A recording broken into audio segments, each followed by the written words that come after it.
Like if you found the video valuable. The train groaned to life, wheels screeching against the frozen tracks. Midnight, the last ride out of Raven Hollow. Detective Elise Rourke adjusted her scarf and stepped aboard, her eyes scanning the nearly empty compartments.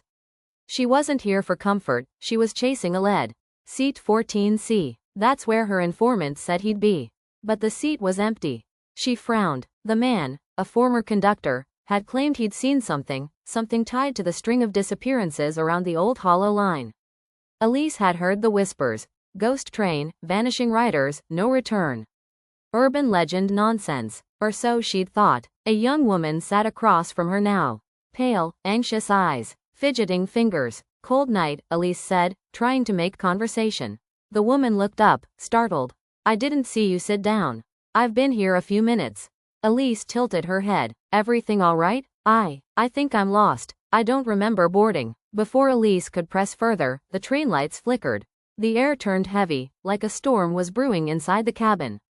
A child, 3 rows ahead, burst into tears. His mother comforted him, whispering something, a lullaby? A prayer? Then the lights cut out. Total darkness. A lurch. A mechanical groan. Then silence. When the lights returned, 2 passengers were gone, the child and his mother. Elise stood up fast. Did anyone see what happened? She barked.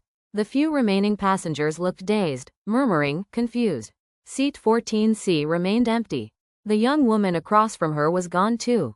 Elise checked the conductor's booth, locked. She pounded on it. No response. She tried the emergency brake. Nothing. Her breath fogged the glass. Outside, no towns, no lights, just a blur of black and white as the train tore through snow-covered wilderness. She tried her phone. No signal. One by one, every cabin she searched was eerily vacant, as if the passengers had never been there at all. Except for one. At the very back of the train sat an old man in a faded conductor's coat. You're Elise, he said, not turning around. She froze. Who are you? Someone who stayed too long. The air around him shimmered, as if heat and ice clashed in that very space. This train doesn't stop for the living anymore, he said. Not since the derailment. Her heart pounded. That was 30 years ago. He nodded. And still it runs, collecting those who get too close to its truth. She backed away. No, I'm not dead. Not yet. He finally turned, hollow eyes, face pale as bone. But you boarded, and this train never lets go without a price. Suddenly, she remembered the woman's words. I don't remember boarding. Neither did Elise. Had she driven to the station? Called anyone? Checked the time? Everything before the train felt blank.